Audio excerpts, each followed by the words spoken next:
Assalamu alaikum wa rahmatullahi wa barakatuh. Welcome to the Physics Hub. The course which we shall begin from now is quantum mechanics, and it shall cover the B.Sc and the M.Sc course of Indian universities. Please do follow all the videos for your benefit, and we shall discuss theories and as well as solve problems in the videos. Also, please subscribe and like the videos and the channel respectively, and do put your queries in the comment section. So today we will begin with quantum mechanics, and what I shall do is I shall give you a very brief introduction on the on what actually quantum mechanics is, and about the brief chronological development of quantum mechanics. So let's begin.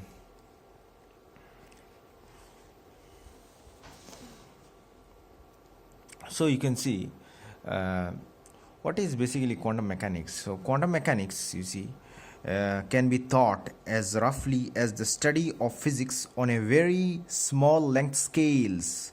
So you study basically you are studying physics, on a very small length scales. And although there are also certain macroscopic systems where you also can apply quantum mechanics directly too, but the main area where we are interested to study the quantum mechanics is on this area, very small length scales. Okay, this is the main area where we are very much interested to study quantum mechanics.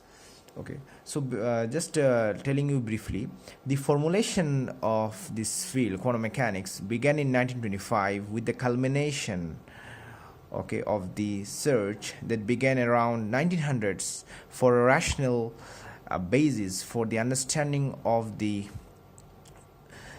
submicroscopic world of the atom and its constituents. So this submicroscopic world, it falls here, very small length scale, it falls here. Okay, at the end of the 19th century, what happened, a large group of physicists, they believed that the Newtonian laws and also these recently discovered Maxwellian laws were the fundamental laws of physics, and they thought that most of the natural phenomena could be described by using these laws.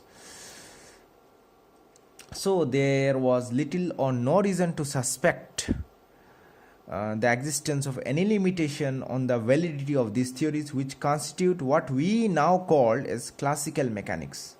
However, there was a game turner now. However, the discovery of phenomena of the radioactivity and of X-rays and that of the electron in 1890s set in motion a series of experiments yielding results which could not be reconciled with classical mechanics. So for the resolution of the apparent paradoxes posed by these observations and certain other experimental facts, it became necessary to introduce new ideas quite foreign, to the commonsensical concepts which were prevalent those days.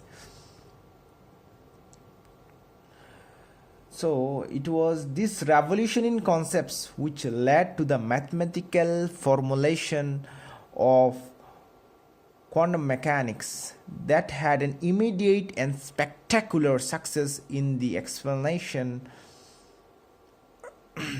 of the natural phenomena that is occurring around us. Okay, so this was a very brief introduction about this, what actually led to the origin of quantum mechanics. Now let us describe this, a very brief history of quantum mechanics. Okay, so what happened basically was, in 1900s, Max Planck, he proposed that light with frequency nu is quantized lumps of energy that comes in integral multiples of the quantity E is equal to h nu. Okay, so what is this h nu? E is equal to h nu, where this h is referred to as the Planck's constant and nu is the frequency. Okay, the value of h, you can calculate it to be 6.63 into 10 raised to the power minus 34 joule second. So this is the value of h. So the frequency of light, okay, is generally very large, okay, which is of the order of 10 raised to 15 hertz for the visible spectrum, okay, but the smallness of h wins out here. So the h nu unit of energy is indeed very small. The energy is therefore essentially continuous for most purposes. However, there was a problem now. However, in the late 19th century, there was the famous Blackbody radiation problem. So what is this problem actually? Let us know. In a nutshell, the issue was that the classical theory of light predicted that certain objects would radiate an infinite amount of energy, which of course can't be correct, and that is really true. Planck's hypothesis of quantized radiation not only got rid of the problem of infinity, but also correctly predicted the shape of the power curve as a function of temperature. So this was some of the groundbreaking work of Max Planck. Although strictly speaking, Planck initially thought that the quantization was only a function of the emission process and not inherent to the light itself. So this was something you have to know. Okay, then comes in what happened in 1905. It was the famous scientist of all times, Albert Einstein. Okay, he stated that the quantization was in fact inherent to the light, and that the lumps can be interpreted as particles, what we now call as photons. This proposal was a result of his work on the photoelectric effect, which deals with the absorption of light and the emission of electrons from a material. So we can say we later learned that the momentum of a photon is basically, you can write as P is equal to h cut k, where k is the wave number, h cut is nothing but equal to h upon 2 pi.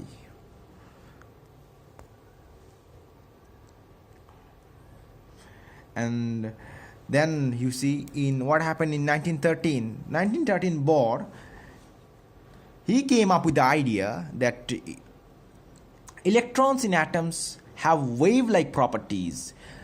This correctly explained a few things about hydrogen, in particular the quantized energy levels that were known. So this was very interesting, and also maybe in the later part of the other sections of the video which will be coming inshallah. See, if electrons are having wave-like properties, then we can also try to understand double slit experiment using electrons. So maybe if you are interested about this, then you can write and I will make a video on this separately. Okay, then come in 1924, the famous scientist de Broglie, he proposed that all particles are associated with waves, where the frequency and wave number of the wave are given by the same relations we found for the energy and the momentum, that is E is equal to h nu and P is equal to h cut k. So the larger E and P are, the larger nu and k are. Even for small E and P that are typical for a photon, nu and k are very large, so h cross is small.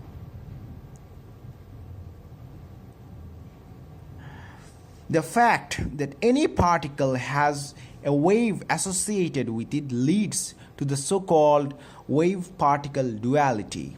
Well, this is the most intriguing phenomenon of quantum mechanics, that electron can behave like a wave as well as a particle. So this is something very new and till today, the people like us who are studying quantum mechanics, we are intrigued by this phenomena. Then came in 1925 the famous scientist called as Heisenberg. He formulated a version of quantum mechanics that made use of matrix mechanics. Okay, and we actually, in our course, we won't deal much with matrix mechanics, but you should know about this. But instead we will refer to the wave formulation due to Schrodinger. And now we'll study in 1926. What happened was, the famous scientist Erwin Schrodinger formulated a version of quantum mechanics that was based on waves. He wrote down a wave equation, the so-called, the famous Schrodinger wave equation, that governs how the wave evolves in space and time. And then came 1926. We have the famous scientist Max Born. He correctly interpreted Schrodinger's wave as probability amplitude. By amplitude, we mean that the wave must be squared to obtain the desired probability. More precisely, since the wave is in general complex, we need to square its absolute value. This yields the probability of finding a particle at a given location. So this is what you have to understand now. So we are using probability, but that does not mean that we are ignorant. The probability usage is not a consequence of our ignorance. It is just a mathematical phenomena.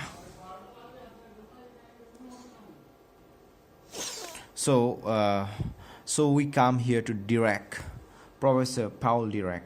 Professor Dirac showed that the Heisenberg and the Schrodinger versions of quantum mechanics waves were equivalent, in that they could be both derived from a more general version of quantum mechanics. Okay. And then you come to Davidson and Germer experiment. So in 1927, Davidson and Germer observed electron diffraction patterns produced by metal foils, which established the existence of de Broglie waves. So in 1937, Nobel Prize in Physics was shared by Davidson and Thomas for their experimental discovery of the diffraction of electron by crystals. So what we are studying now is nothing but the chronological development of quantum mechanics. So in 1928, Germer in Germany and Gurney and Condon in USA reported the first major application of quantum mechanics, namely the barrier leakage interpretation of the natural radioactive decay of some elements emitting alpha particles. So in the later part of the course, we will study about the tunneling problem, and there we will study about the Germer decay, Germer and Gurney and Condon theory. So next come in 1931. In order to explain the continuous beta spectrum, Pauli suggested the existence of a neutrino. So this is what happened in 1931. And 1934, Fermi developed his famous theory of beta decay. So these were all about the theories that we have studied. You should know this, that still today we are learning about quantum mechanics, and the is not over yet. So whatever we are learning now is surprising us. Okay, even though there are many things which are highly confusing in quantum mechanics, but it's relatively easy to apply quantum mechanics to a physical system to figure out how it behaves. So hopefully in the next video we'll describe the next thing which is required to continue with our course. So assalamu alaikum wa rahmatullahi wa barakatuh.